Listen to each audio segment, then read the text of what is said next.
let's look at some properties of ratios. Let's look at the first property of ratio. So the first property of ratio says the order of the terms in a ratio is important. Let's look at an example. Let me consider a liquid mixture of 10 liters. In this liquid mixture 10 liters, we have milk 7 liters and water 3 liters. Now I am going to compare milk and water in this 10 liters liquid mixture.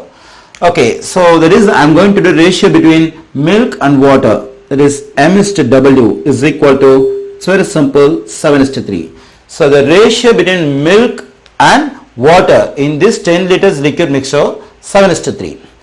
Okay, as soon as people see this ratio, people will understand there are 7 liters of milk and 3 liters of water in this liquid mixture.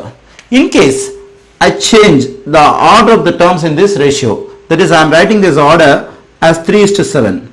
Now what people will understand in this ratio, there are 3 liters of milk and 7 liters of water. So people will misunderstand if you change the order of the terms in a ratio. So that is why I am saying the order of the terms in a ratio is important. It is said by the first property.